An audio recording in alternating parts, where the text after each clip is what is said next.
la tête, on surchauffe. On a cassé la planète, il est où le SAV? On a cassé la planète. Bonsoir Océane, Bonsoir. ravi de vous retrouver. On a cassé la planète, il est où le SAV? Le SAV. Le SAV, c'est un des tubes de la chanteuse Suzanne qui vient de sortir son premier disque. Elle est très remarquée, elle est nommée dans la catégorie Révélation, scène des victoires de la musique cette année. Oui, ça a été l'artiste la plus programmée des festivals cet été. Elle a même fait la première de M et à chaque fois c'est un véritable show, hein. C'est ce qui la caractérise. Une chorégraphie dynamique sur un fond d'électro et des textes engagés. Comme cette chanson qu'on vient d'entendre, il est où le SAV? Elle pointe du doigt notre responsabilité environnementale et dans ses autres titres, elle parle également d'homophobie ou de harcèlement sexuel. Alors c'est aussi un album intime, elle le dit, elle a écrit sur un bout d'addition car Suzanne, elle a été serveuse pendant de longues années. Ça l'a donc inspirée pour son album Toy Toy, une artiste à suivre de près. À suivre de près, qui a déjà beaucoup de fans à TV5 Monde, notamment le réalisateur de ce journal, Eric Crécy. C'est une des sorties BD importantes de cette année, Payer la Terre, le dernier ouvrage de Joe Sacco. Oui, et pour cela, il est allé rencontrer les Dénés dans le nord du Canada. Il s'est intéressé au génocide culturel qui leur a été infligé. Regardez ce reportage de Sophie Roussy, Guillaume Gouet et Benoît Tricot. On le connaissait dans les rues de Gaza, on le reconnaissait dans les ruines de Bosnie, on le retrouve chez les Dénés, ces peuples autochtones canadiens. Joe Sacco continue son périple de reporter-dessinateur. Au contact des Premières Nations, le journaliste pensait enquêter sur les conséquences du changement climatique lié au pétrole. Mais toute une culture en souffrance s'est ouverte à lui. Derrière la question du pétrole a ressurgi le traumatisme vécu dans les écoles religieuses, créées pour assimiler les enfants autochtones.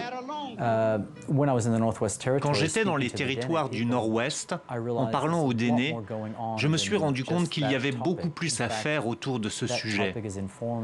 Ce sujet s'explique par ce qui leur est arrivé dans les pensionnats autochtones.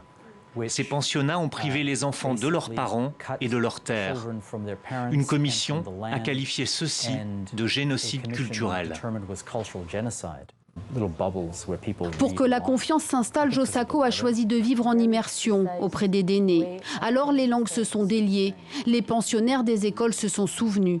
Le gouvernement canadien leur a bien présenté des excuses, mais les traces perdurent.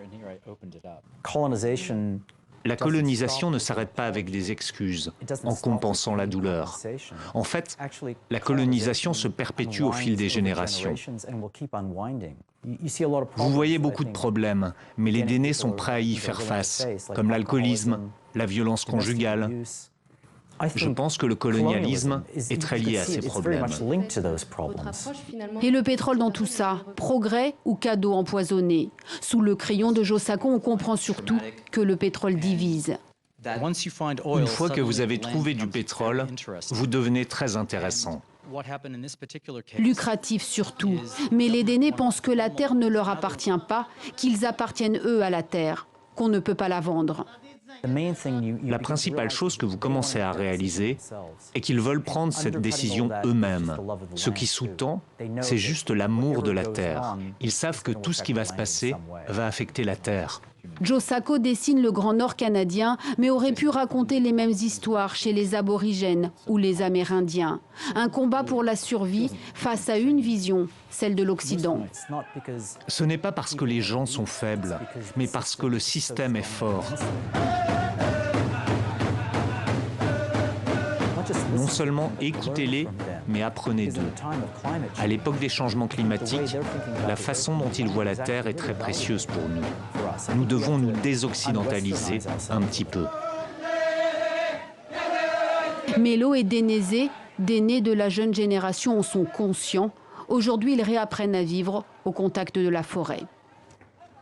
Après la BD, le cinéma Océane, avec une tribune très remarquée dans la presse française, 200 personnalités issues du monde du 7e art qui réclament une réforme en profondeur du fonctionnement de l'Académie des Césars. Oui, c'est une nouvelle qui va sans doute ébranler cette vieille institution. Alors parmi ses signataires, on retrouve Gilles Lelouch, Leïla Bekti, Virginia Efira et j'en passe. Ils sont nombreux, acteurs, réalisateurs, producteurs. C'est une tribune qui a été publiée dans le journal Le Monde, adressée au président de l'Académie, Alain Terzian, qui a annoncé des changements à venir, mais les signataires les jugent insuffisants. Ils dénoncent un système élitiste et fermé. C'est une tribune qui risque d'impacter les Césars fin février. Et c'est dans 2 semaines, en effet, dans une autre académie, celle du Goncourt, Océane, 2 nouveaux membres choisis pour l'intégrer. Tout à fait, c'est la romancière Camille Laurence et l'essayiste Pascal Bruckner qui ont été choisis pour remplacer Virginie Desplantes et Bernard Pivot qui ont quitté l'Académie en fin d'année dernière. Alors ces 2 écrivains vont donc faire partie du jury du Goncourt, ce prix prestigieux littéraire, mais en acceptant cette nomination, ils renoncent à le recevoir un jour. C'est une contrepartie de cette offre. Merci beaucoup, Océane.